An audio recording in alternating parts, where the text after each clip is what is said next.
nome da SCUD, ao Danilo e ao Daniel por terem participado aqui da SCUD. Eu vou apresentar os dois aqui, rapidinho. O Danilo Lozito, para quem não conhece, ele é aluno da Unifesp, ele fez graduação e se formou no mestrado em Química, e ele teve a oportunidade de participar da Emerges Labs pela Eurofarma, que é um programa de transferência tecnológica de pesquisas científicas na área da saúde. Já o Daniel Pimentel, ele é advogado pela Universidade Federal de Juiz de Fora, ele é mestre em modelagem de sistemas complexos pela Universidade de São Paulo. Ele idealizou e coordenou o primeiro ranking de universidades empreendedoras, e ele é diretor da Universidade de Transferência da Tecnologia da Emerge. Podem começar, por favor. Então, primeiramente, boa noite a todos. Eu vou compartilhar aqui minha apresentação com vocês.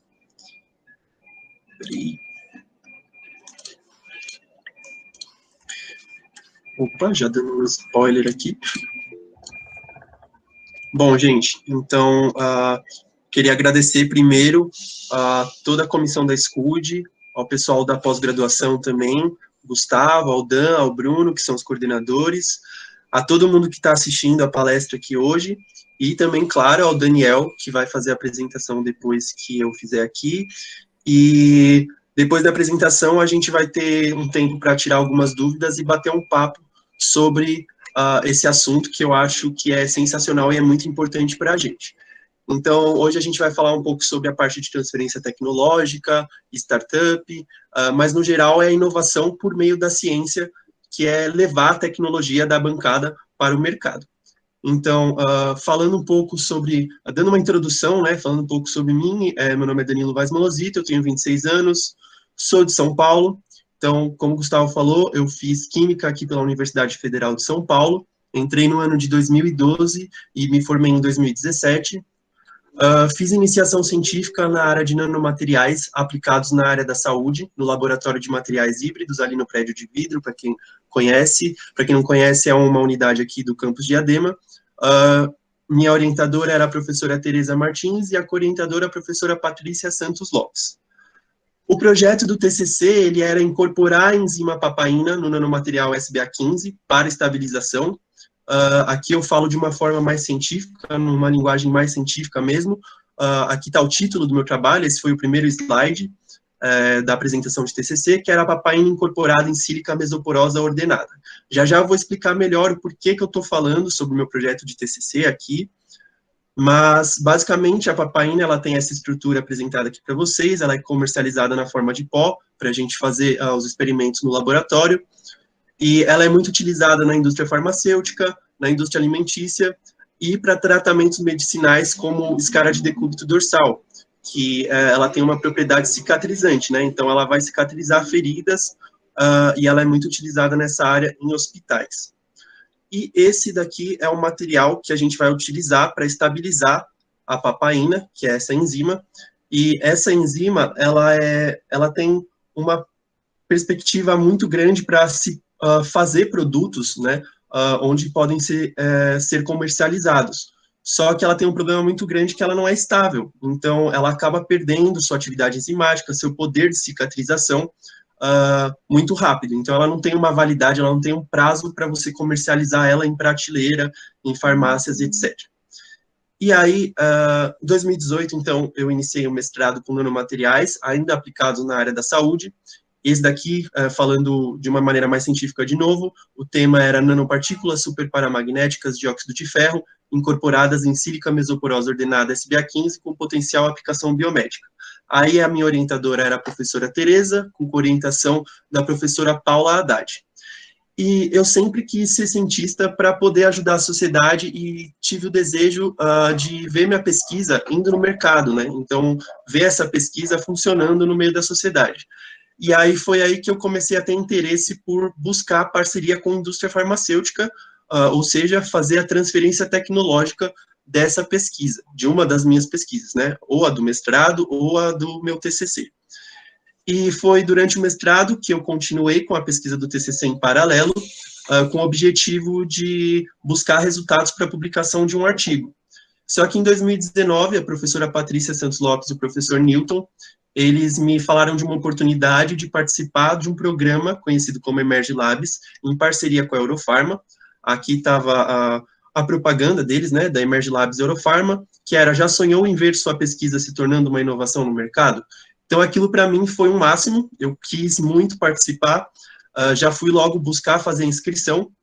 Então, eu junto com a Júlia, né, que é outra aluna da Unifesp de Diadema, ela se formou em biologia, entrou em 2012, se formou no ano de 2016, fez mestrado e tinha muito conhecimento na área também da enzima conhecida como papaina. Então, a gente conversou, a gente decidiu se inscrever para tentar participar da Emerge Labs, mas claro que tinha todo um processo de seleção, e a gente acabou se inscrevendo com esse projeto de incorporar a enzima papaina no nanomaterial SBA15 para estabilização, para que a gente pudesse buscar comercializar produtos à base de papaina, certo? E aí a gente passou para a próxima fase, depois da inscrição, né? A gente fez a entrevista com o Daniel, que vai apresentar depois que eu apresentar aqui, e, por fim, a pesquisa ela foi selecionada tanto pela Emerge quanto pelos membros da Eurofarma para participar do programa frente a mais de 70 pesquisas do Brasil inteiro. Então, aqui está uma foto do programa da Emerge Labs com diversos grupos de pesquisa, e foi interessante porque muitos deles já tinham a ideia de montar uma startup, de fazer a transferência tecnológica.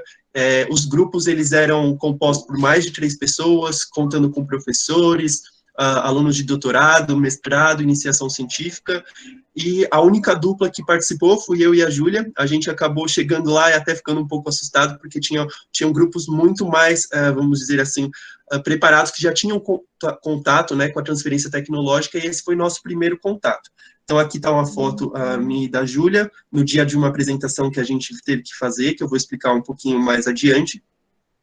Então, ao longo do programa, a gente aprendeu a vender nossa tecnologia, a ter um linguajar correto para cada alvo, vamos dizer assim. Então, conseguir explicar a nossa tecnologia de uma maneira que a gente pudesse vender ela. Então, foi muito interessante que no programa da Emerge Labs, uma das primeiras atividades a gente teve que apresentar para o pessoal que estava participando, né, para os grupos, de uma maneira que a gente pudesse explicar a nossa pesquisa como se fosse para crianças de 3 anos de idade, para que elas pudessem entender o que a gente estava pesquisando, certo?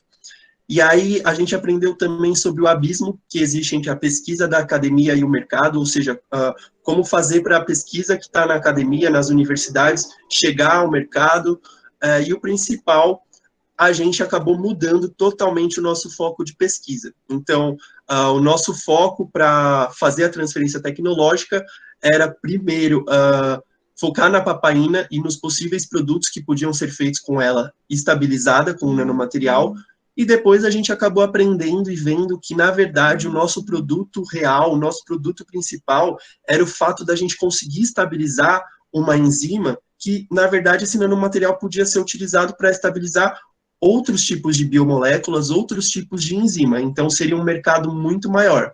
No programa também a gente aprendeu a fazer um estudo sobre o mercado, para ver quanto que isso poderia render ao longo dos próximos anos, qual que era o interesse da indústria nessa pesquisa.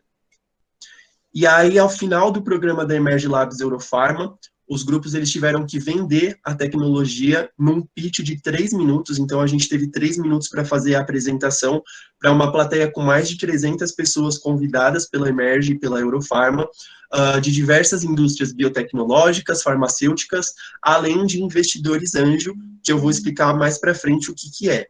Então, esse aqui foi o slide inicial da nossa apresentação.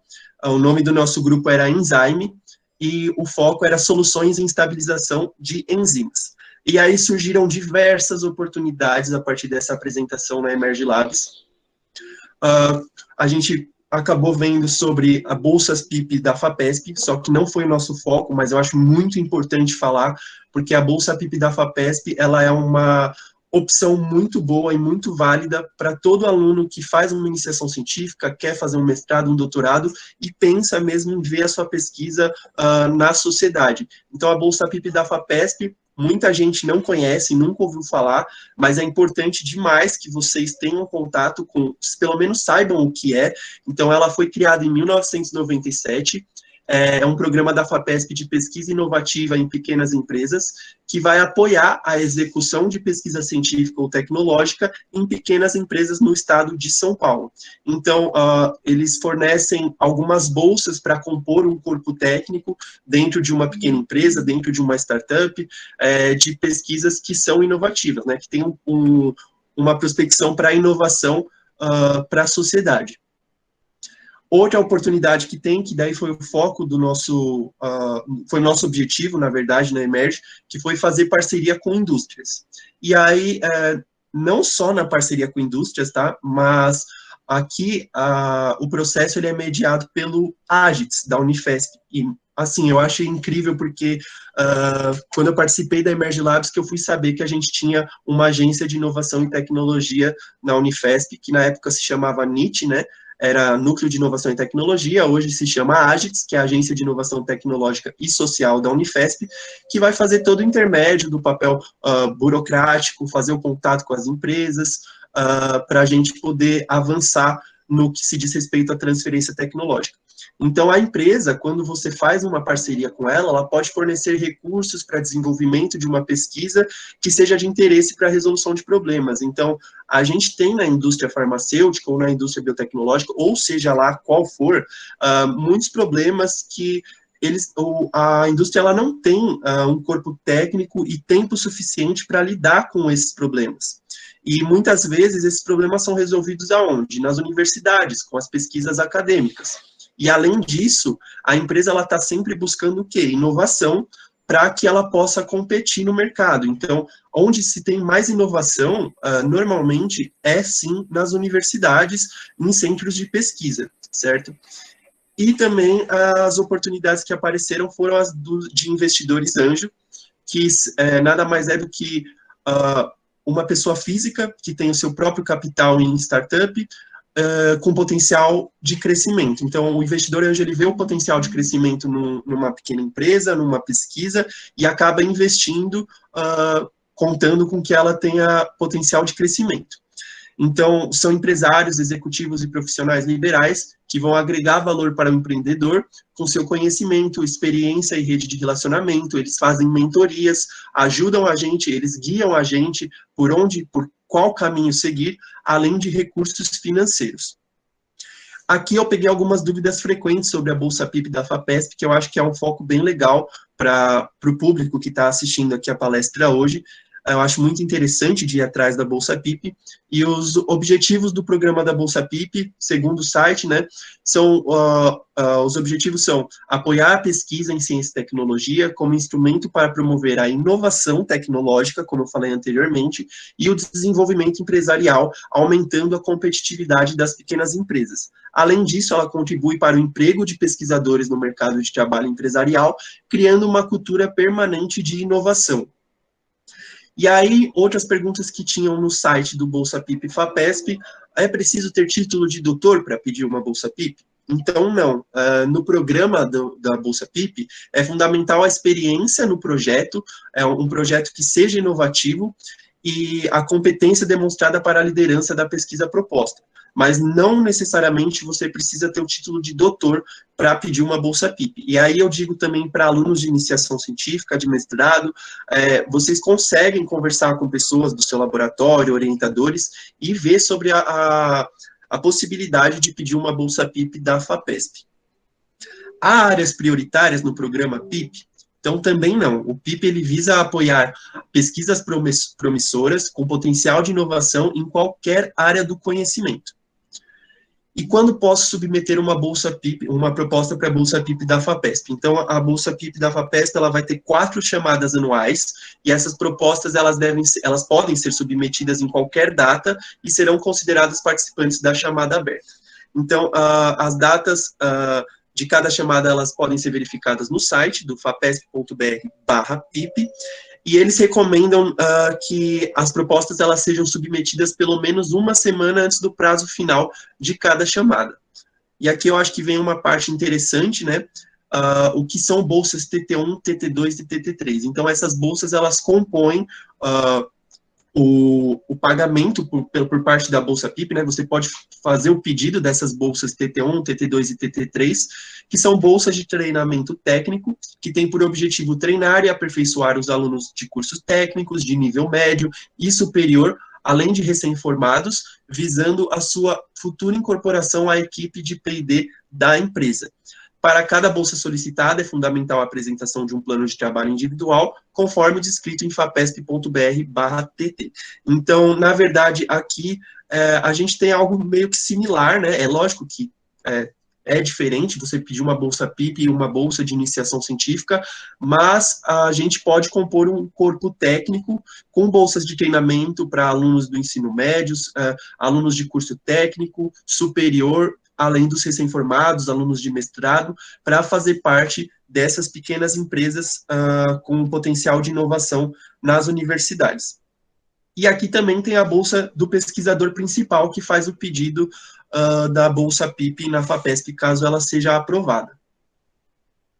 Então, com a transferência tecnológica, a gente pode ver a nossa pesquisa próxima à sociedade, então ela vai ajudar na resolução de problemas que a indústria possui e não tem tempo e nem corpo técnico para resolver muitas das vezes. Então, depois da apresentação, a gente pode conversar um pouquinho sobre alguns exemplos.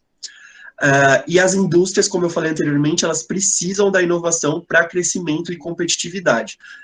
No meu caso, eu tive mais contato com indústrias farmacêuticas, e a gente tem muita indústria farmacêutica que está buscando inovação, muitas delas nacionais, elas produzem muitos genéricos, mas elas não têm produtos próprios, então elas estão investindo pesado, muito, para buscar a inovação, para aumentar o seu capital e ter o crescimento e competitividade.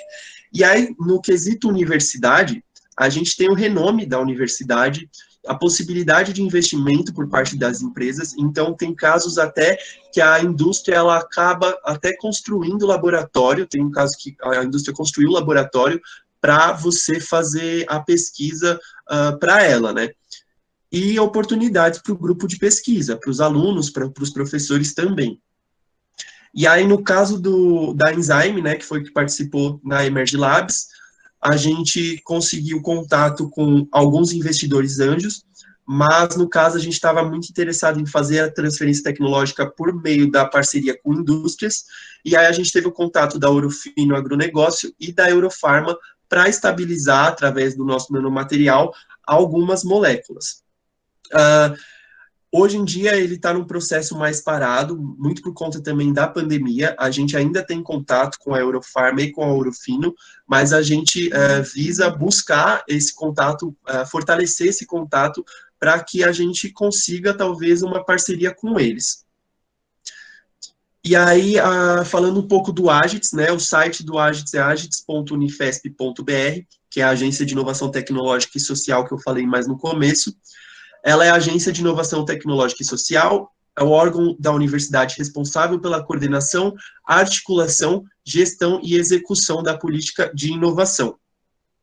Aqui a gente tem uma vitrine lá no site do Agits, que eles chamam de vitrine tecnológica, que são algumas das patentes que estão presentes na Unifesp.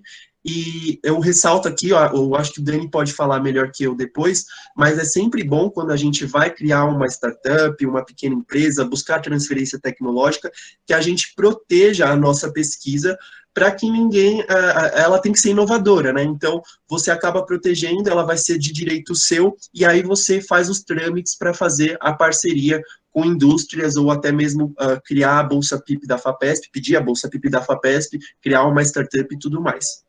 Então, o Agits, ele é responsável também por fazer os acordos de confidencialidade, ele faz o intermédio entre a indústria e a academia, e nesse acordo de confidencialidade vai tudo sobre sua pesquisa, né? Eles falam para você manter mais restrito, né, entre a universidade e a indústria de uma maneira mais segura, vamos dizer assim.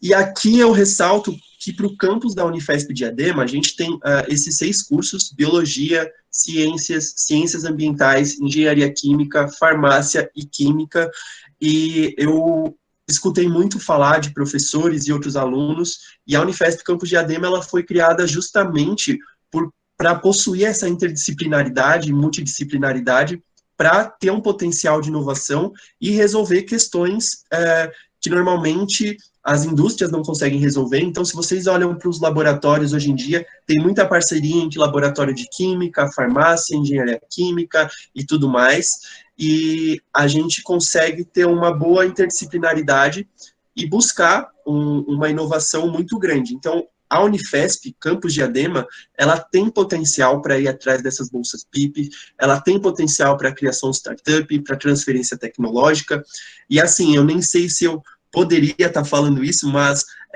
se não me engano, recentemente a Unifesp, ela entrou dentro do grupo Embrapi. Para quem não conhece o Embrapi, também o Daniel pode falar um pouco melhor depois, mas ele serve para que as empresas elas se cadastrem, né, nesse órgão, né, elas se cadastram e buscam a inovação, e o Embrapi ele intermedia para buscar as universidades. Então, as universidades cadastradas, elas acabam realizando essas pesquisas e fazendo com que a transferência tecnológica fique mais fácil. Então, estar dentro do Embrapi facilita muitas coisas para a Unifesp, e a gente está buscando cada dia mais essa parceria. E eu acho que no momento que a gente vive, cortes de bolsas, bolsas de iniciação científica, de mestrado, de doutorado, eu acho que para quem sempre quis ser cientista, eu acho que vale muito a pena ir atrás, continuar batalhando, e aqui a gente tem uma outra oportunidade que muitos de vocês talvez não conheciam, mas que eu espero que com essa apresentação vocês tenham aquela chama que foi acendida para vocês irem atrás e buscar. E eu falo aqui também, além de ir atrás dessas bolsas PIP, criação de startup e tudo mais, é muito importante a participação dos alunos, tanto em eventos como Scud, como a empresa júnior, centro acadêmico, e a união, acho que, dos centros acadêmicos com a empresa júnior, eu acho que pode também ajudar acho que se tiver uma aproximação desses órgãos da Unifesp, né, com o Agits da Unifesp, pode ajudar muitos alunos que querem ser cientistas um dia. Então, a minha apresentação foi essa.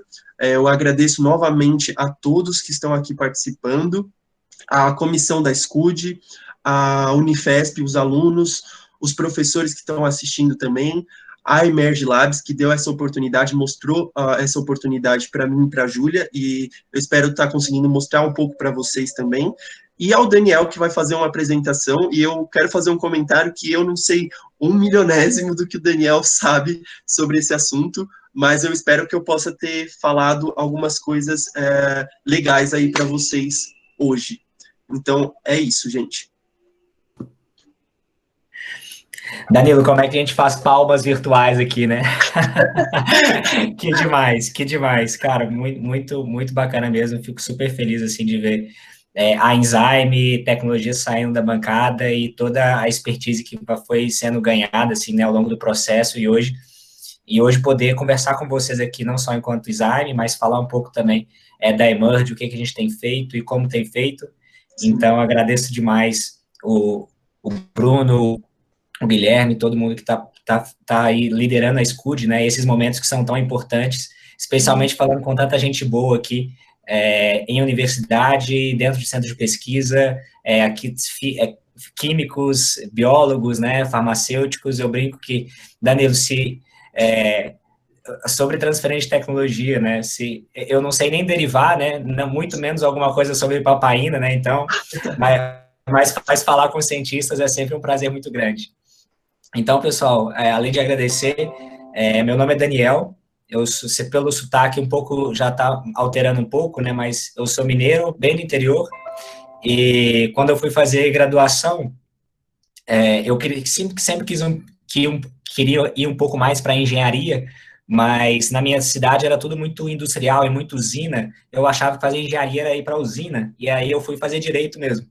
Então, eu me tornei advogado, mas sempre querendo fazer alguma coisa a mais na faculdade, né, e é isso que eu vejo no olho, assim, de pessoas igual o Gustavo, o Danilo, o Bruno, acredito que muitos de vocês aqui também, que quer fazer algo mais, assim, durante a universidade, né, quer aproveitar de fato essa experiência, e não só na universidade, mas para além disso, né? E aí eu me envolvi em várias iniciativas, como seja diretório acadêmico, central de estudantes e tudo. Eu lembro que eu perdi em todas as iniciativas que eu tinha tentado eleitoralmente, né? E me encantou muito o movimento Empresa Júnior.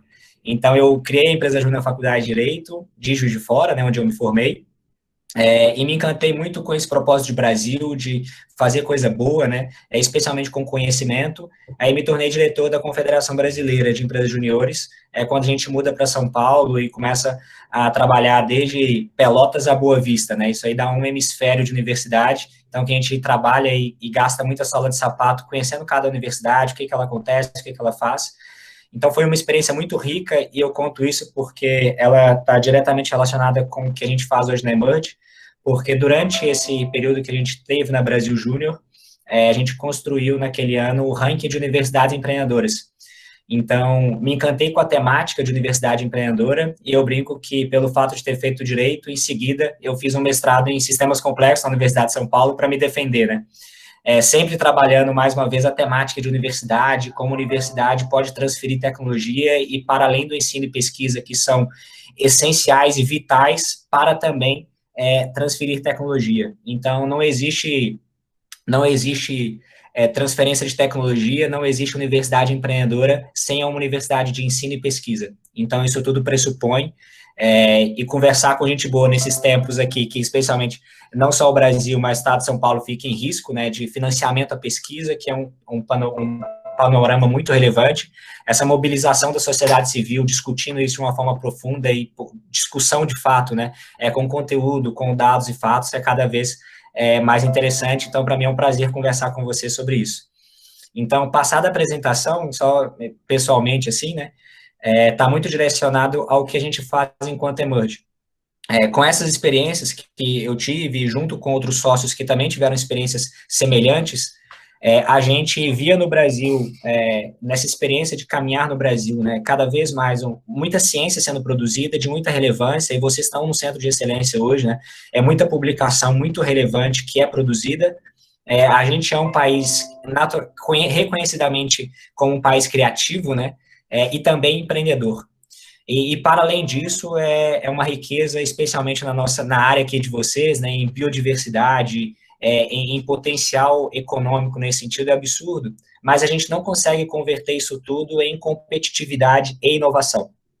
Então, pensando nisso, e obviamente é um problema super complexo, não existe uma bala de prata, né, apesar dos discursos terem sido cada vez mais simplificados, assim, não existe uma solução única e ideal para um problema tão complexo como esse, tem várias iniciativas que podem suprir esse gargalo, mas não existe região ou país no planeta Terra que desenvolveu ou prosperou sem um intercâmbio positivo entre universidade e empresa, né, sem essa troca entre conhecimento e o setor produtivo. Então, olhando para isso e vendo que a gente tinha a experiência de contribuir com esse processo na academia e também com a indústria, a gente criou a Emerge. E falando da Emerge bem breve, para passar de fato o conteúdo que eu quero passar para vocês e principalmente discutir em seguida, né, trazendo alguns fundamentos sobre como se dá esse processo de transferência de tecnologia, como olhar a pesquisa e poder, além de avançar no conhecimento, também criação de produtos e processos, né. A Emerge nasce com essa filosofia de contribuir com esse processo. Deixa eu compartilhar minha tela aqui. E depois, só se alguém puder dar um ok falando que está vendo minha tela, vai ser ótimo, porque eu vou passar a deixar de vê-los.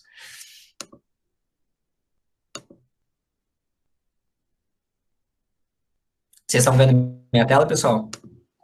Sim. Perfeito. E falando de uma forma muito breve de Emerge, para falar em seguida, de fato, o conteúdo que eu quero passar para vocês, a gente se posiciona muito como uma organização que trabalha de uma forma lateral, né, então com dois espectros.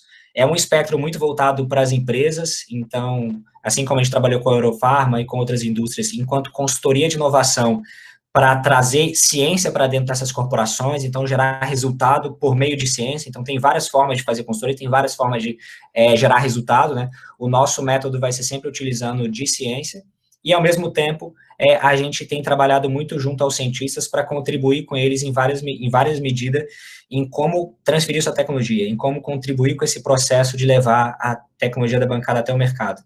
A gente tem trabalhado com várias indústrias, não só do setor de saúde, como o Danilo falou, Eurofarma, por exemplo, mas também grandes do setor de alimentos, né, BRF, JBS, outras no setor de construção, como Andrade Gutierrez, e também com centros de pesquisas, como o Instituto de Ciências Biomédicas da Universidade de São Paulo. Então, sempre com esse intuito, né, então, de levar a ciência e gerar resultado por meio disso. E para isso, a gente também tem vários parceiros, né, como a Grids Capital, que é um fundo de investimento focado em hard science, em deep tech, então só investe em empresas que têm esse conhecimento muito aprofundado, esse conhecimento científico, né, e ele necessariamente sai da academia. A gente está sediado no State, que é um galpão ali na Vila Leopoldina de 21 mil metros quadrados, para abrigar hubs de inovação de indústrias e também hard techs, então a gente está doido para essa pandemia passar, seja por meio do fármaco ou da vacina, para a gente ter um cafezinho por lá, eventos presenciais por lá também, né? E a gente tem parcerias com o Centro de Pesquisa em Negócios, né, que é o PGT da Universidade de São Paulo, e a gente tem escrito colunas mensais na MIT Sloan Management Review Brasil, para divulgar um pouco dessa perspectiva de inovação com base em ciência, de como transferir tecnologia e cases que a gente tem no Brasil, né. E para isso a gente tem feito vários projetos que vai desde diligência tecnológica, por exemplo, se uma indústria quer investir numa tecnologia que está nascendo na universidade, mas ela tem vários complicadores, né, e vários pontos a serem desenvolvidos, a gente faz diligência, trazendo especialistas, fazendo busca de patentes, vendo a força daquela propriedade intelectual, toda a definição estratégica, até mapeamento de tecnologias com base em ciência espalhadas pelo Brasil que possam gerar resultado para a indústria, ao mesmo tempo participando, de fato, dentro da academia e dentro da indústria e fazendo essa relação, porque muitas das vezes a gente percebe que são institutos diferentes, né, indústria e academia, são organizações diferentes, que têm objetivos diferentes, que têm culturas diferentes, mas, ao mesmo tempo, elas precisam conversar para gerar inovações com base em ciência e relevantes para a sociedade. Então, como fazer esse processo? Normalmente precisa de intermediários e a gente conversa com essas duas línguas e tenta integrar cada vez mais. E quando a gente vê o caso do Danilo falando da papaina, né, é muito interessante, que representa muito isso, né? Então, nem a indústria necessariamente sabia que tinha esse problema de estabilizar a indústria, de estabilizar enzimas, e nem necessariamente a gente na academia sabia que o produto no final é a papaina em si, mas o processo de estabilização de enzimas. Então, muitas das vezes a gente tem uma grande tecnologia na mão, mas como endereçá-la ao mercado da melhor forma, né? Como relacionar com a indústria e conseguir encontrar o problema para aquela determinada tecnologia que você tem, ou partir de um problema para desenvolver uma solução. Então, é um pouco disso que a gente faz e adora fazer, e adora estar com cientistas o tempo inteiro, né? E eu brinco que, apesar de ser advogado, eu estou sempre com cientistas, e eu brinco sempre que não sei nem derivar, né? E tenho alguns livros interessantes que falam das duas culturas, né? A cultura literária ali, mais das ciências sociais, e até outra da STEM ali, né, que trabalha sempre com a engenharia, com a química, com a física, e como que essas duas não se conversam, e a brincadeira é que o cientista social ele não sabe nem a segunda lei da termodinâmica, mas pode sim contribuir muito com todo esse processo de perceber a tecnologia, de ver como ela pode ser incorporada, ou os malefícios que ela pode para a sociedade. Mas, feita essa introdução geral da Emerge e o que a gente quer passar hoje, eu prometo ser bem breve aqui nos conceitos e querer principalmente contribuir com as pesquisas de vocês, possivelmente até com a carreira de algumas pessoas que se interessam por essa temática, em seus mais diversos mecanismos e como que isso tem acontecido de forma geral, né? A gente tem trabalhado com muitas tecnologias espalhadas pelo Brasil inteiro, então que vai desde bioimpressão de vasos e tecidos, até plataformas para detecção de toxicidade de novos fármacos, até engenharia genética,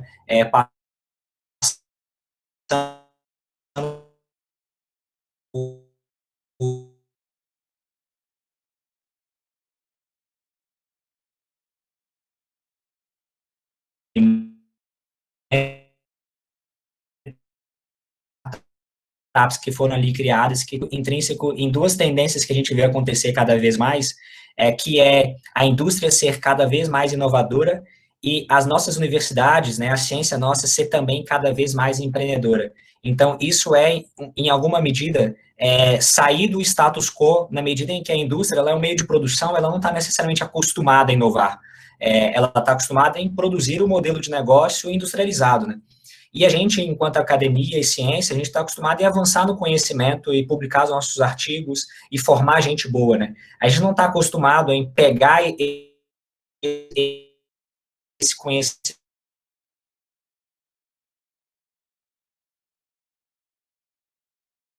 ele em produtos e processos de negócios. Como que isso tem funcionado, né? No caso da indústria, a tendência de inovação é cada vez mais latente, né? Hoje tudo é inovador, mas antes não era tudo, era inovador. A busca por vantagem competitiva, de diferenciar no mercado, era muito por custo, né?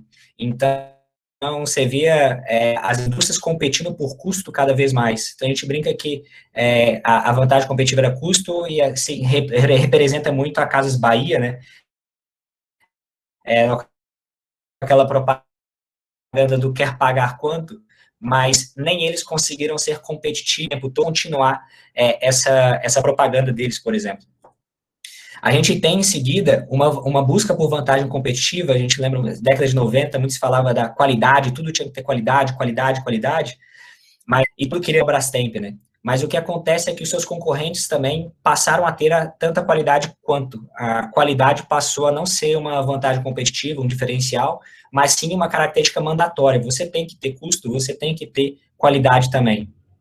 Passando por uma rapidez, né? Então, eu quero a minha solução pronta, do jeito que eu quero, e de uma forma simplificada a ser entregada por mim, né? Então, a Toyota representa muito isso com seus modelos just in time. Mas o que acontece é que os concorrentes também passaram a ser just in time, a ser rápidos quanto você, passando a ser uma característica mandatória.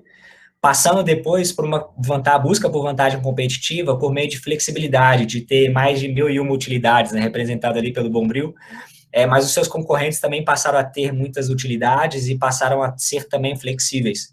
Então, hoje, cada vez mais, todas as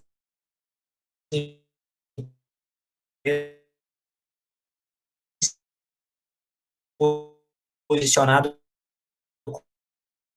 como inovadoras e para serem, desde parcerias com ela pode ser inovadora com base em ciência, né, em que você vai ter cada vez mais vantagem competitiva pelo conhecimento. Então, a Apple necessariamente representa muito esse paradigma. Esse estudo aqui, vocês podem conferir, ele é uma mobilização, a gente participou dele, Corporate Venture no Brasil, Co-Inovando em Rede. Corporate Venture é uma forma que as indústrias têm se mobilizado para criar suas células de inovação. Então, que vai estar investindo em universidades, vai estar investindo em novos negócios, né? E a segunda tendência, que acho que a gente vai dialogar um pouco mais em cima dela, da ciência e dentro das universidades cada vez mais empreendedoras, né? Acho que ninguém representa mais isso do que um cientista que vocês conhecem muito melhor do que eu, que é o Louis Pasteur. Então, que muito reconhecido, né, pelas diversas descobertas dele, mas não só por avançar no conhecimento, né, mas também por aplicar muito do seu conhecimento em diversos segmentos industriais que a gente conhece hoje também. E o interessante do Pasteur de representar isso, e utilizando ele como um arquétipo, né, é que ele quebra um paradigma muito relevante da ciência básica e aplicada quanto uma dicotomia. Então, a ciência básica pura, né, que pelo entendimento e muito despretensiosa ao mesmo tempo, em que é simplesmente pegar o conhecimento e aplicar em algum setor e ali sair alguns produtos e processos. Mas o que é interessante aqui do Louis Pasteur e da figura dele é que ele é muito reconhecido por revolucionar o campo da microbiologia, mas ao mesmo tempo por revolucionar indústrias com a sua aplicação. Então, pensando nesse sentido, né, em que ponto da reta dessa dicotomia entre pesquisa básica e aplicada a gente colocaria o Pasteur, né? Em vários pontos dessa reta seria uma resposta, né? Então, o que vem é essa teoria do quadrante de Pasteur, esse livro que é super interessante, eu recomendo muito para quem está na academia e quer inovar, é que essa dicotomia ela não existe, não é necessariamente uma reta pesquisa básica em contraposição à pesquisa aplicada, mas sim um gráfico em que a busca pelo entendimento, né, a pesquisa básica, ela sai ali do eixo X e passa para o eixo Y, enquanto e se torna de fato a busca pelo entendimento e do conhecimento, enquanto o eixo X aqui, né, a busca pela aplicação dele. E o que é interessante é as pessoas que representam representam cada um desses quadrantes que se formam a partir dessa quebra de dicotomia. Um representado pelo Niels Bohr, que representa muito a pesquisa básica, pura, muito despretensiosa. Então, eu vou avançar pelo conhecimento simplesmente pelo fato de avançar pelo conhecimento. E com isso ele desenvolveu o modelo atômico e hoje muito utilizado em várias indústrias de várias formas, né? O que é muito relevante, muito interessante. Ao mesmo tempo, você tem no outro quadrante,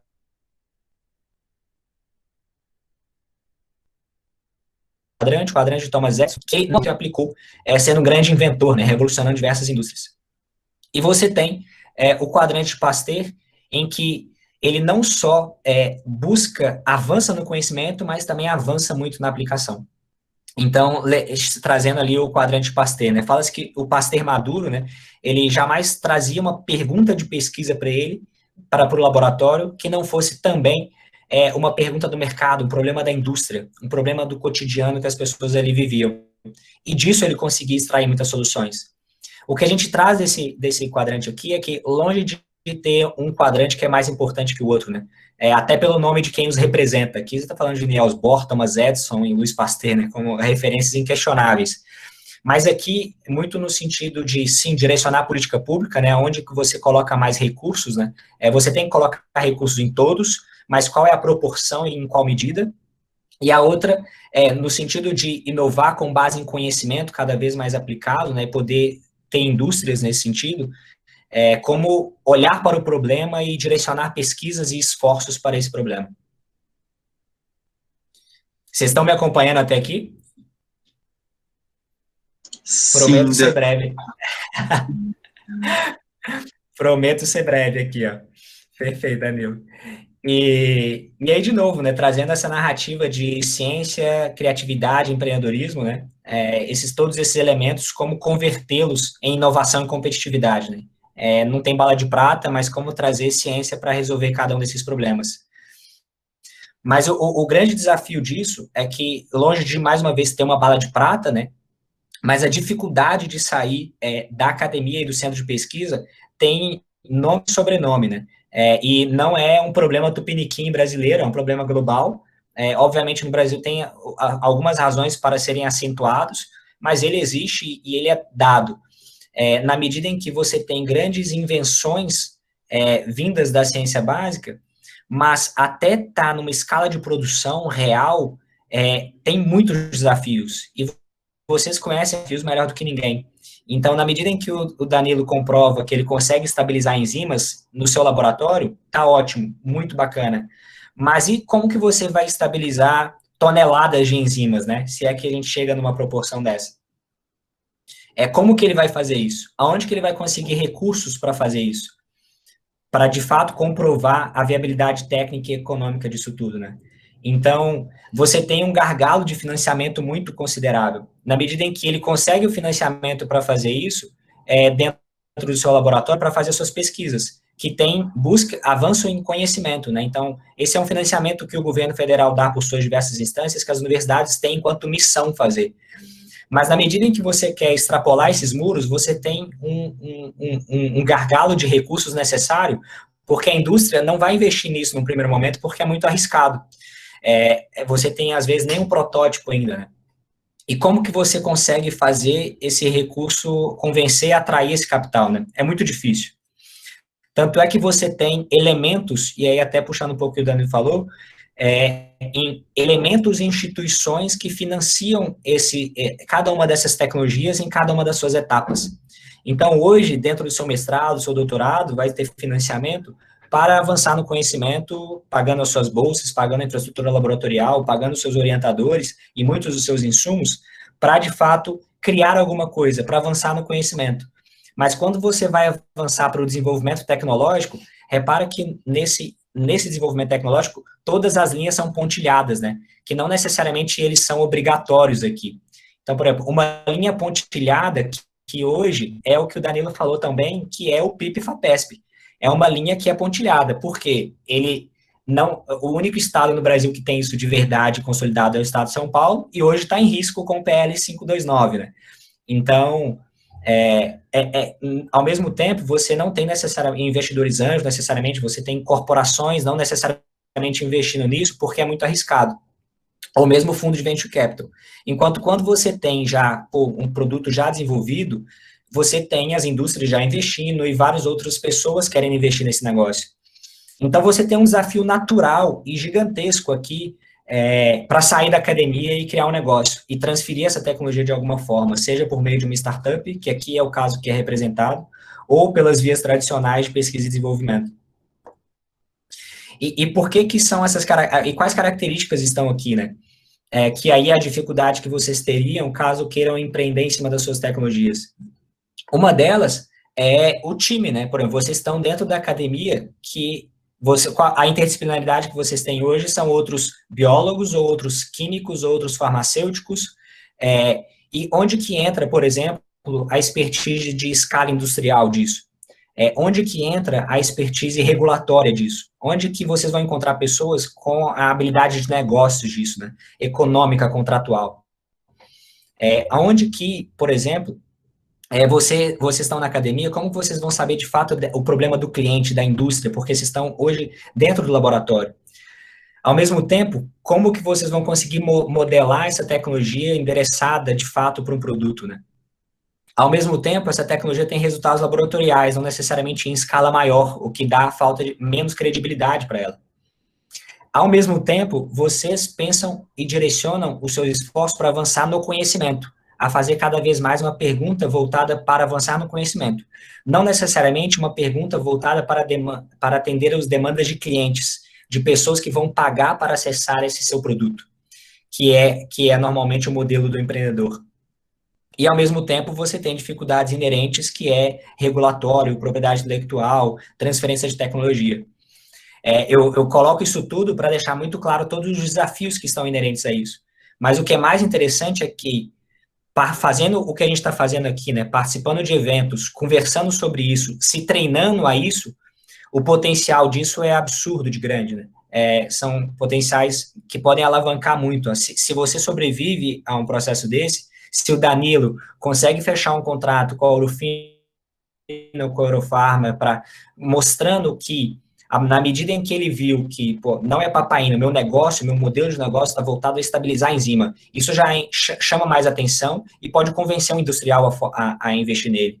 Na medida em que ele está participando de interações e projetos, ele está conseguindo entender como definir os requisitos dos clientes, como adaptar o modelo dele de cientista tradicional para um cientista que também empreende, né, um cientista empreendedor. E, ao mesmo tempo, fazendo todo um networking para também trazer sociedade, sócios, para conseguir fazer com que esse negócio alavanque ainda mais. Então, trazendo todas essas perspectivas para vocês. E é muito interessante porque nessa toada não tem como estar isolado, né? A gente já está isolado dentro do nosso laboratório, dentro da nossa academia. Então, nessa teoria da hélice tríplice, convergindo muito para eu caminhar para o final, para a gente conversar sobre o que a gente está falando aqui hoje, o que ela diz é que nessa interface desses grandes atores é que as coisas de fato acontecem. E para falar da universidade e representar também com vocês, falando primeiro do governo, o papel do governo, mais do que conferir segurança jurídica, então boas leis, que as leis aconteçam e que as leis podem ser executadas, é que o governo também faça política pública sólida e consolidada para o desenvolvimento econômico. Então, como o PIP-FAPESP, por exemplo, como isenções fiscais, como a Lei do Bem, Lei da Informática, que permitam investimento de fato e segurança jurídica em inovação.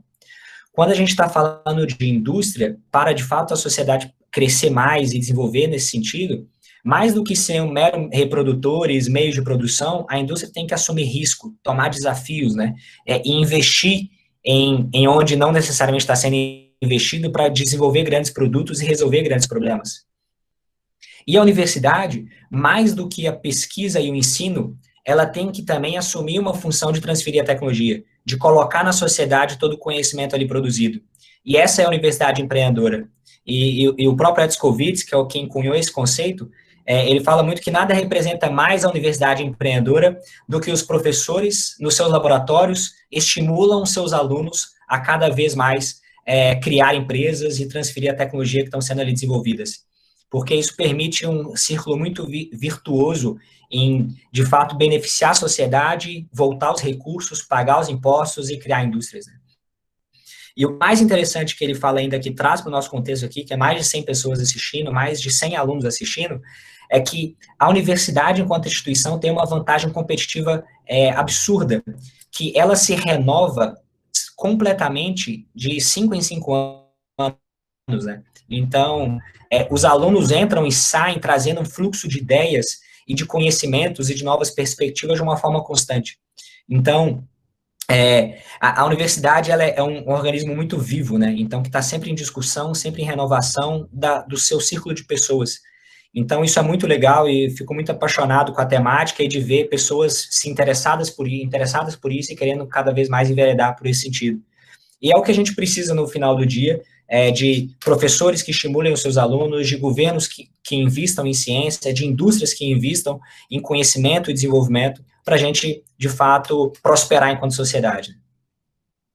E para representar isso e, de fato, terminar, contando algumas histórias que a gente tem visto e viu de perto, né, que podem ser vários modelos dessa transferência de tecnologia que personifica muito isso que a gente está falando, né. Desde, por exemplo, né, um caso muito da área de vocês, que é o próprio Vonal Flash, um medicamento que foi desenvolvido com uma indústria e a Universidade de São Paulo, o caso foi a Biolab, em que desenvolveu um novo fármaco direcionado para um problema específico, né, e disso hoje, o faturamento do Vonal hoje, que passa os seus 200 milhões de reais, 3 ou 4% desse faturamento é revertido para a Universidade de São Paulo. Desse faturamento, 1/3 é revertido para os seus inventores. Então, imagina, os inventores, que são pesquisadores das universidades, ao final do ano, eles recebem R$1 milhão enquanto complemento. A universidade ganha 3, 4, 5 milhões de reais ano por meio dos royalties desse medicamento. Ganha a sociedade com medicamento que ainda não tinha disponível, né? E ganha a indústria, o setor produtivo, e ganha o Estado com esse pagamento todos de impostos. Mas o Vonal Flash é um caso muito, muito, muito midiático e já muito conhecido. Eu trouxe aqui outros 3. Da UFC, a gente até divulgou um caso dele interessante recentemente, que foi a primeira patente licenciada da Universidade Federal do Ceará. Isso foi em 2019. Então, as universidades estão aprendendo a como fazer isso, né, como se mobilizar e como transferir tecnologia. E é o caso do Netshoes. Então, a professora Lucicleia Barros, ela, para os seus alunos de engenharia de alimentos, ao invés da aula tradicional, o desafio foi desenvolver um produto alimentício, né, durante a disciplina. E os alunos já percebendo uma demanda de mercado, focando no público jovem, e vendo que o público requeria cada vez mais a saudabilidade, né, e tudo mais, eles foram vendo que o ketchup era feito de tomate, obviamente, mas o tomate usa muito agrotóxico, muito defensivo, né? E aí eles encontraram um substituto, que era até de muitas frutas que dão muito no Ceará, que é a abóbora, beterraba e acerola. E disso eles fizeram um produto que é o Netshoes, e obviamente teve todo um desenvolvimento científico, teve investimento do CNPq, teve todo um trabalho para desenvolver de fato um produto, e disso eles conseguiram a patente para produzir o Netshoes, e hoje uma indústria do Ceará, inclusive, já produz mais de 1.500 Netshoes dia, né, e vende para o mundo inteiro. Então já tem Netshoes em muitos cantos do Brasil. Então, gerando royalties, gerando riqueza para os alunos, para os professores, para a universidade, e fornecendo um produto de qualidade para a sociedade, né. Aqui, até de uma forma até mais objetiva, né, tipo, é um ketchup, né, aqui a gente está falando de uma bioimpressão de vaso e tecido, não está falando de um novo fármaco, mas como que isso não necessariamente está em outro mundo, né, isso está, às vezes, muito factível no seu laboratório, com toda a estrutura que vocês têm, com todo o apoio da Unifesp que vocês têm, com toda a estrutura que isso pode acontecer. O outro caso, que é interessante, é o da Certec Biomaterials, são pesquisadores da Universidade Federal de Campina Grande, que trabalham no laboratório, que eles desenvolveram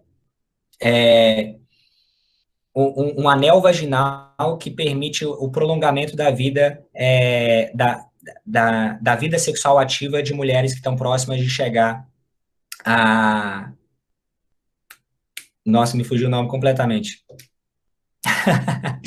Menopausa? Menopausa, perfeito, Danilo, ainda bem.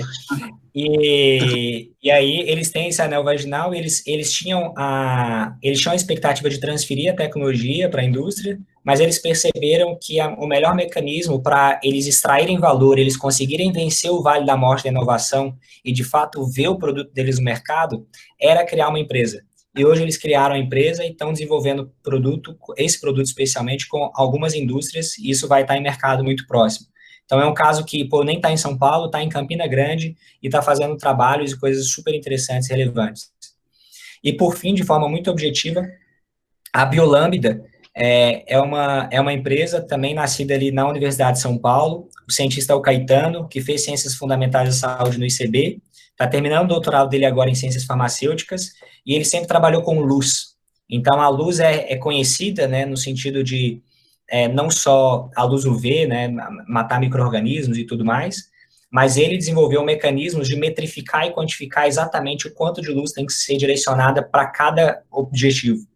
E com isso ele criou a Biolambda, em que tem diversos produtos, desde produtos para pesquisa, né, então eles venderam produtos para pesquisa para o mundo inteiro, para Harvard, MIT, a USP e tudo mais.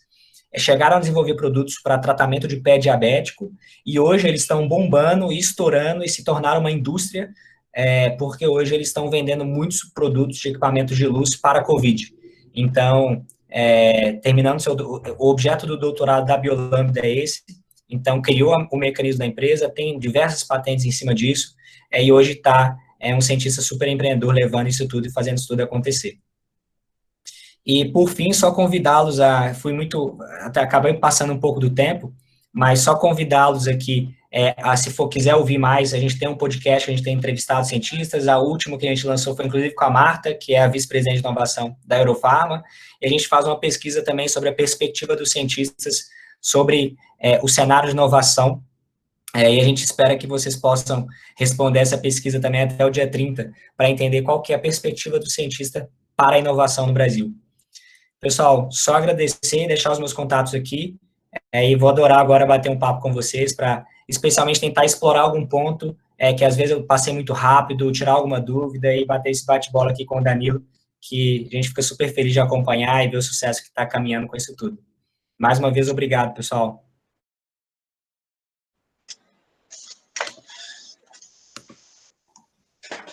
Muito obrigado pela palestra, Daniel, foi muito boa. Obrigado, Luzito, também.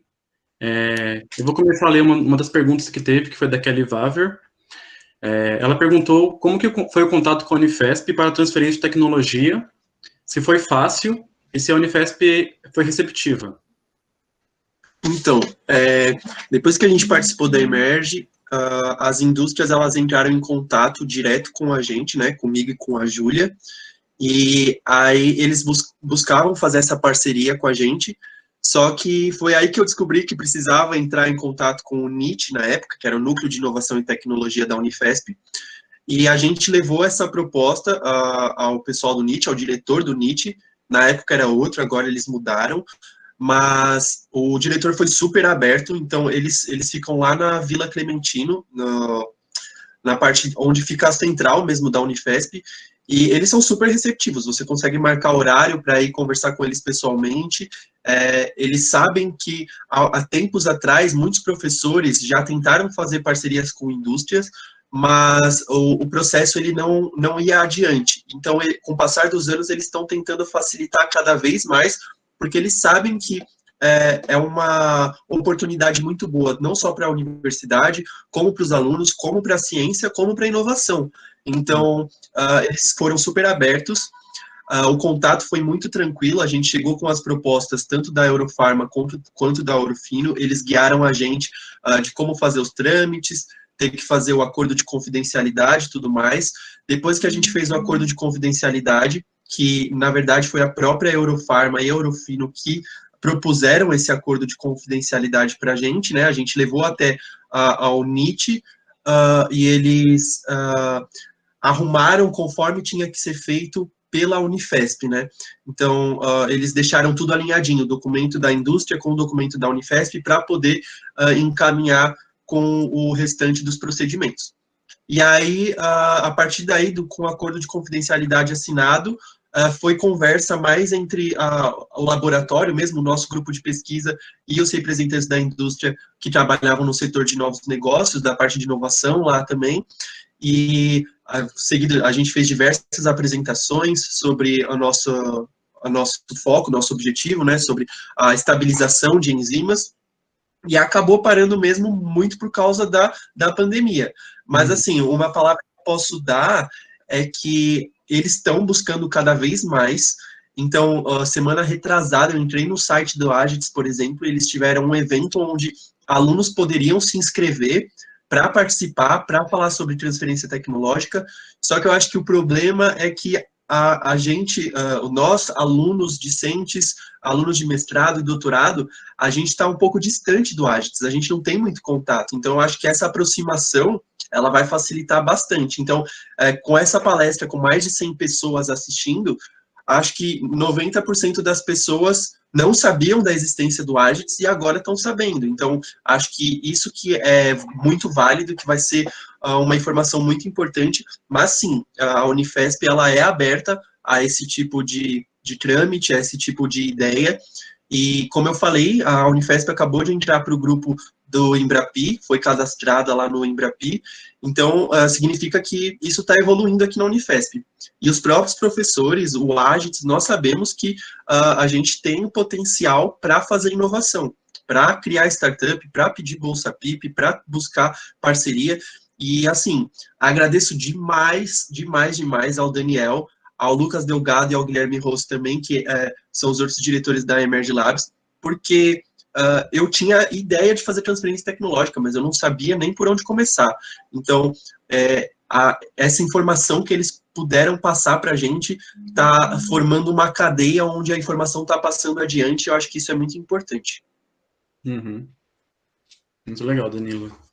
O que é importante também falar disso é que, assim, as universidades, como o Danilo disse, né, as nossas universidades estão aprendendo a fazer isso. Então, a gente está aprendendo a fazer isso enquanto sociedade, enquanto instituições, né? Então, a demanda, né, criar o problema é o que mais precisa, né? Então, os estudantes criarem esse problema, pô, quero transferir minha tecnologia, quero criar uma indústria a partir disso.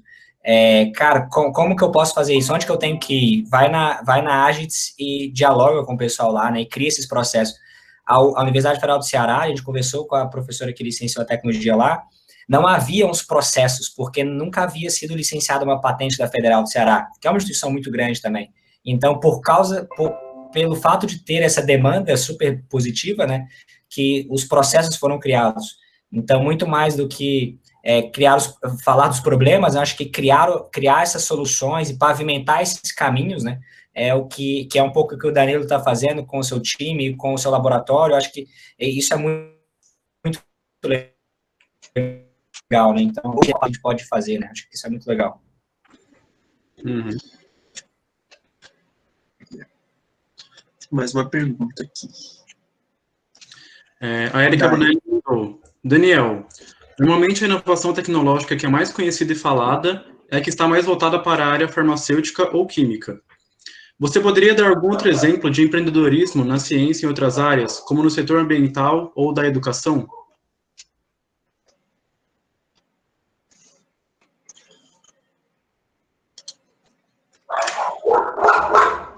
Ótimo, claro, com o maior prazer. Assim, a inovação tecnológica que é mais falada muito por causa do Covid, hoje tem sido falado muito sobre métodos diagnósticos, fármacos e tudo mais, né? Alguns lados estão muito no linguajar cada vez mais do empreendedorismo tradicional, são as digitais, né? São as tecnologias digitais. Então, que é super relevante, super importante, a gente está fazendo esse encontro virtual aqui por causa delas, né? Mas hoje, o desafio científico nela é cada vez menor. Então, é mais uma questão de aplicação e direcionamento, né? Mas as inovações na área de hard science, aqui STEM, né, que tem seus desafios inerentes, que é o que a gente estava falando de infraestrutura laboratorial, produção em escala, né, são diversos. Então, uma que é muito interessante de ser dita é uma patente da Universidade de São Paulo, que da área ambiental, né, para falar da área ambiental, foi o Javier Escobar, ele ganhou até prêmio de melhor tese em 2017, porque qual que é a temática, né? Eu vou me arriscar nos termos técnicos aqui, mas como eu aprofundei nessa tecnologia, não tem, acho que não tem nenhum problema. Mas qual que é a demanda, viu?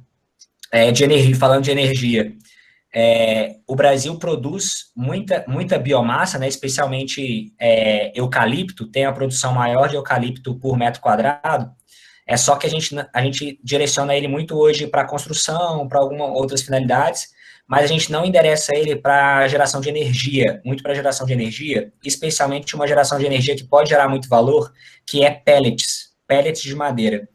Que a gente não tem o costume de usar isso no Brasil, mas a Europa usa muito isso por várias razões, porque é reconhecidamente uma fonte limpa de energia. Só que por que a gente não consegue exportar o pellet de madeira de eucalipto para a Europa, em que nesse sentido a gente, além de estar fornecendo energia limpa, a gente está gerando riqueza porque é um produto de alto valor agregado? Porque por a gente estar numa região tropical, o nosso pellet, a nossa madeira, tem muito cloro. E quando queima o cloro, você libera muito HCl, que é um gás muito tóxico, que não é permitido na União Europeia. Então, o Javier, ele desenvolveu o doutorado dele, a tecnologia dele, voltada para um mecanismo que ele consegue tirar o cloro da madeira para produzir pellets. E nessa brincadeira, ele patenteou esse processo, está aplicando em indústria já na Bahia, por exemplo, em que tem o potencial de gerar energia limpa, tirar ali a Europa de utilizar o gás natural, por exemplo, especialmente para uso residencial, né? Então, que é muito relevante. Então, a tecnologia que a gente está falando aqui vem do berço da academia e que tem um potencial muito relevante de criar indústria, criar processos e gerar muito valor. A Kelly que tem uma outra pergunta. Não sei se eu respondi, tá? Mas a gente poderia falar, por exemplo,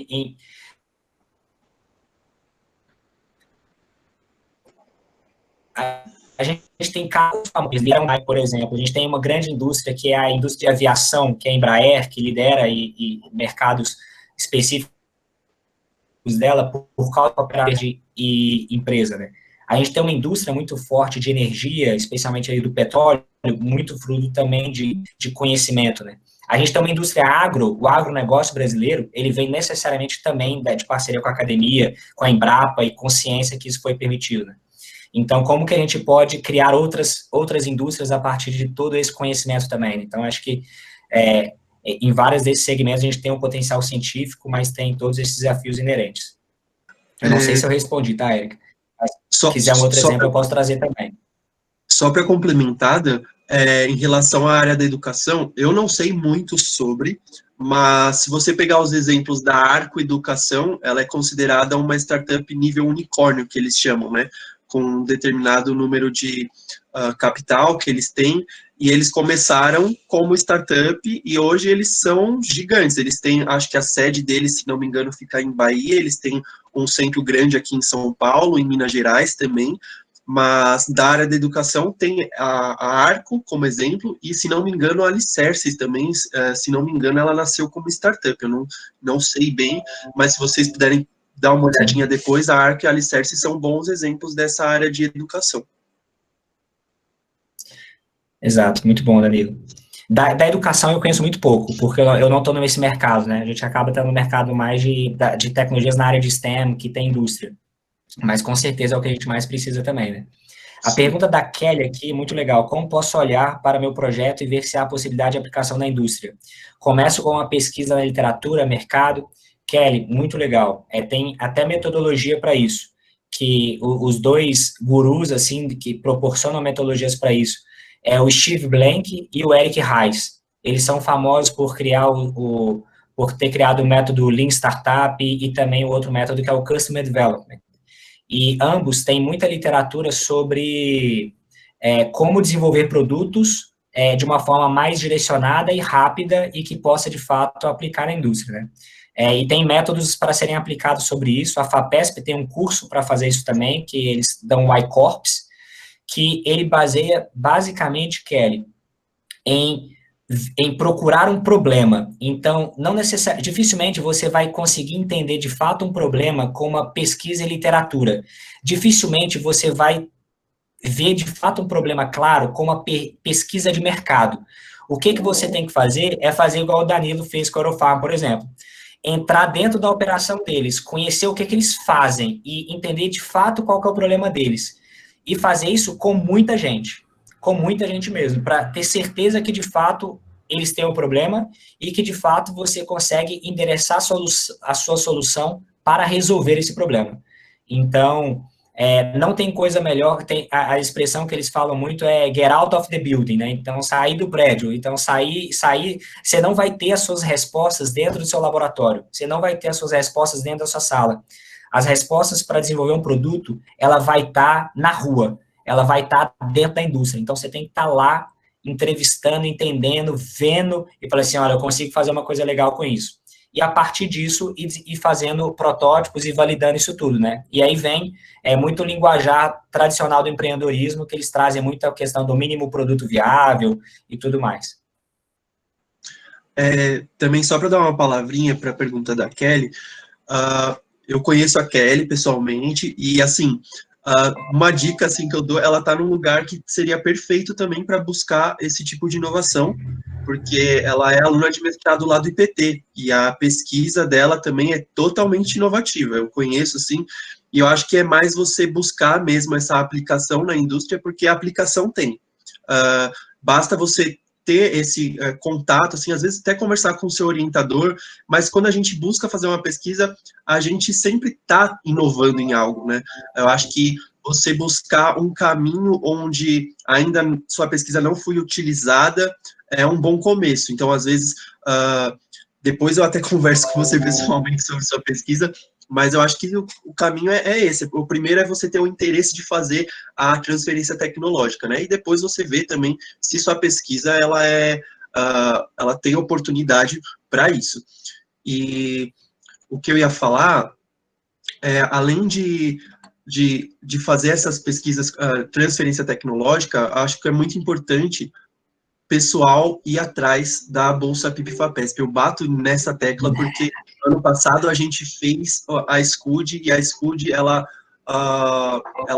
abordou muito sobre esse tema, e muitos professores que participaram vieram falar, gente, olhem para a Bolsa PIB-FAPESP, é uma oportunidade muito boa, a gente tem um potencial de inovação muito grande aqui dentro da universidade. E assim, se a gente for ver, tem professores que a gente conhece, mas que a gente não fazia ideia e que possuem patente lá no site da Agits. E possuir patente já é um passo para você seguir adiante com a parte de transferência tecnológica, né? Então, por exemplo, eu vou dar o exemplo da minha co-orientadora do mestrado, a Paula Haddad.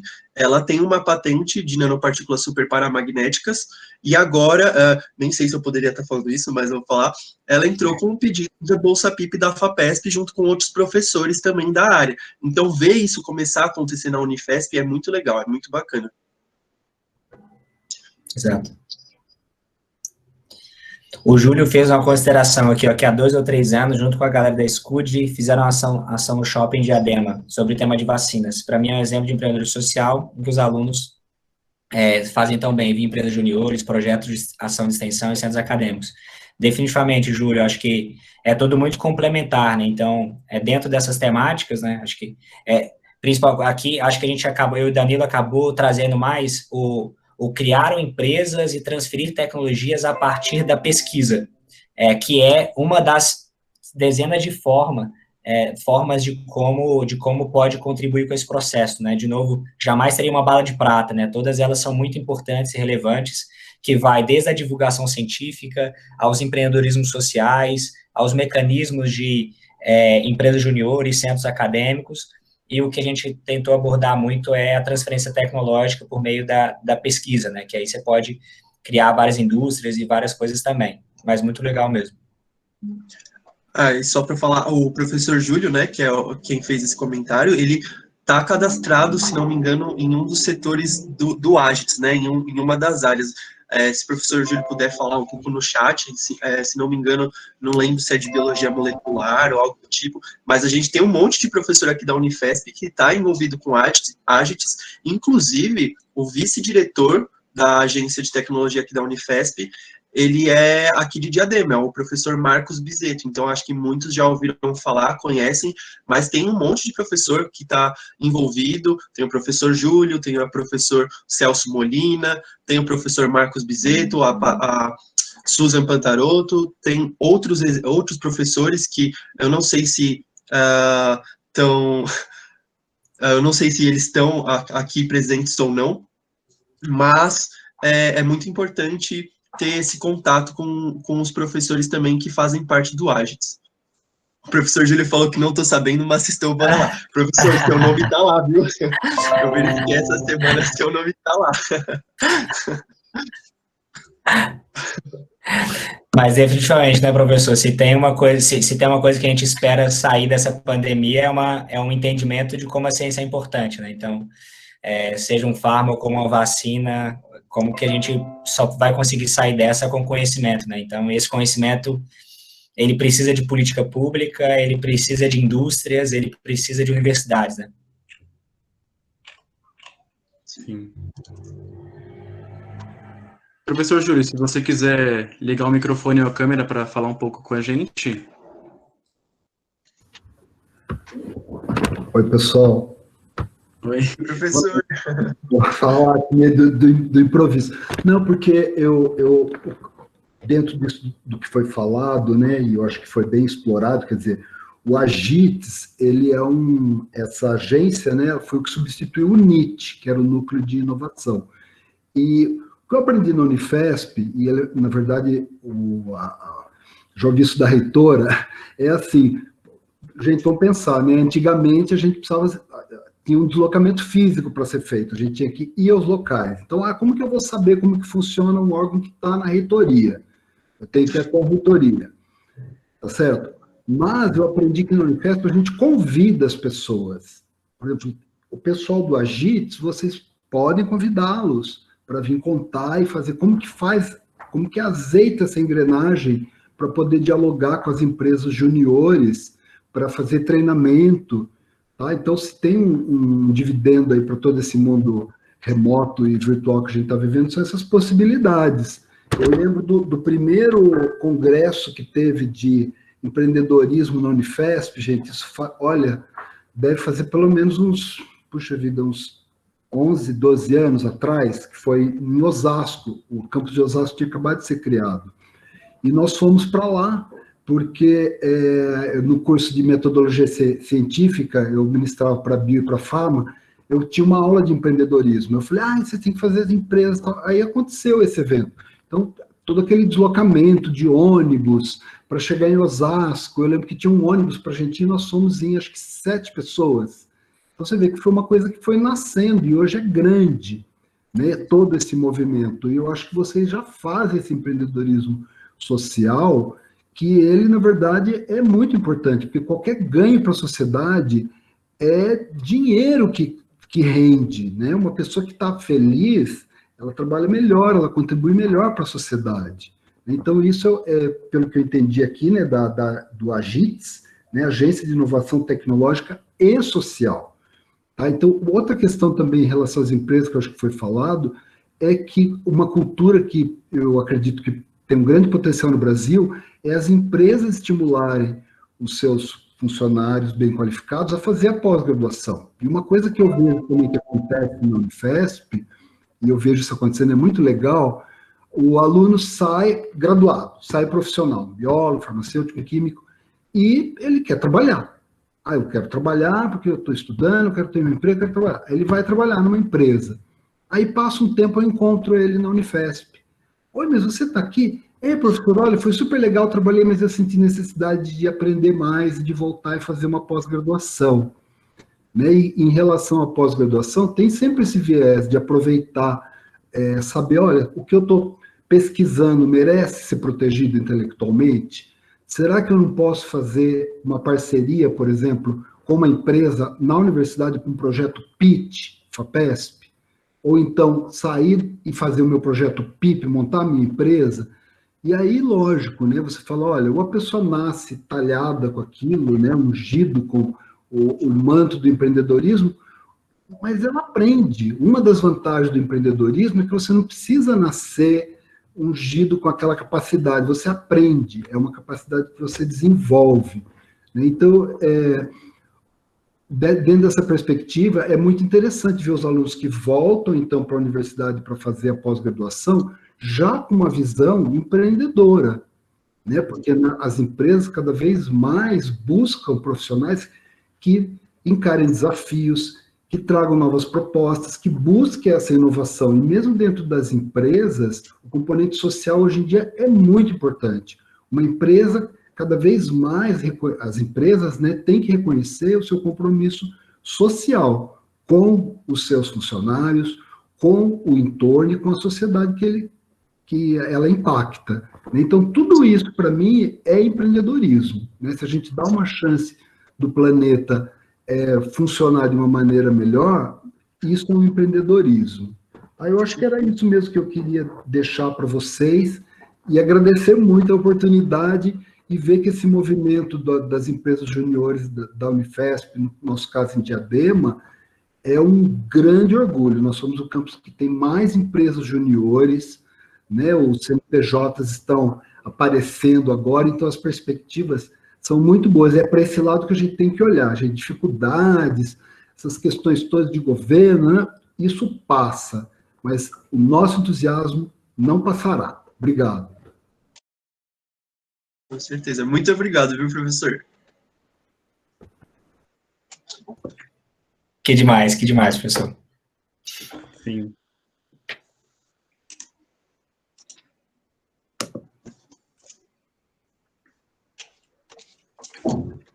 Vocês dois querem complementar mais alguma coisa? Eu acho que a ideia foi bem passada, eu espero, mas é muito isso que o professor Júlio falou também, sempre participar de coisas além da graduação. Eu tive uma conversinha com o professor Júlio e realmente participar assim, acadêmico, da SCUD, de empresa júnior, ir atrás também dessas oportunidades de empreendedorismo científico na parte de transferência tecnológica ou social, e é isso.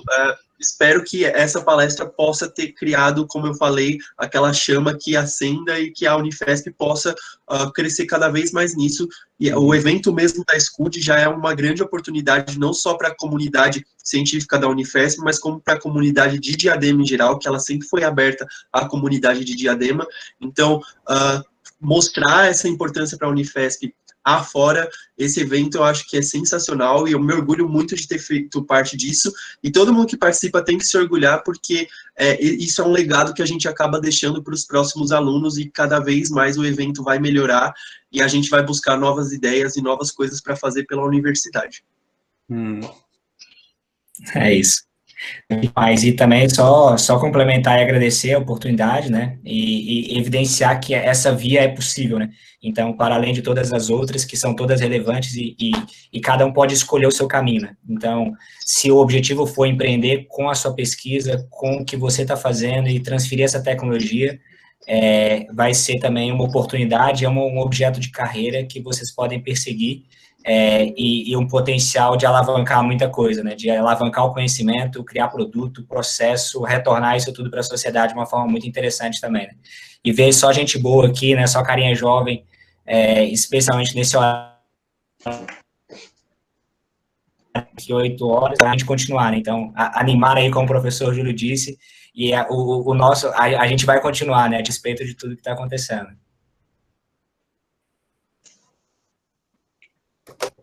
Daniel, o Bruno pediu para você passar os dois autores que você comentou sobre metodologia de inovação. O Steve Blank, ele tem um site que é o site dele, assim, você vai digitar Steve Blank, vai ser o primeiro que vai aparecer, ele tem tudo aberto lá para ele. Então, você tem vários materiais que ele compartilha, que vai desde finanças, a diagnóstico de clientes, a patentes, a segmentar os negócios em biotecnologia, por exemplo. Ele é um deles. E o Eric Reis é o outro. Obviamente, eles são muito utilizados para as lógicas do empreendedorismo digital, das plataformas e tudo, né? Mas eles também enveredam muito pela temática do empreendedorismo com base em ciência, que tem os seus diferenciais ali, os seus complicadores e, ao mesmo tempo, caso dê certo, os seus estimulantes, né? Muito obrigado, Daniel. Então, a gente vai fechar a palestra. Eu queria agradecer muito a vocês dois por terem apresentado, foi muito legal. Eu mesmo, eu já sou formado em Ciências Biológicas, estou fazendo mestrado. Na graduação, eu não tive conhecimento sobre o NIT, nem sobre o AGITES, e mesmo a palestra tendo o enfoque da pós-graduação, eu acho que tem muitos alunos de graduação aqui participando, e devem ter membros das empresas juniores, e assim como o professor Júlio, que dá um espaço nas aulas dele, do pessoal das empresas juniores falarem um pouco do trabalho deles, eu acredito que agora eles vão ter esse conhecimento sobre a JITES, e os que não tiverem projetos relacionados à área acadêmica, eles podem entrar em contato para conseguirem projetos nas indústrias, que vai ser até um link legal com que eles já trabalham nas empresas juniores. Com certeza. Muito obrigado a todos que participaram, então, gente. Valeu, gente. Obrigado, Dan, obrigado, Gu, obrigado a todo mundo, e é isso aí. Até a próxima. Até. Obrigado, Gustavo. Obrigado, Danilo. Pessoal, um abraço. Até a próxima.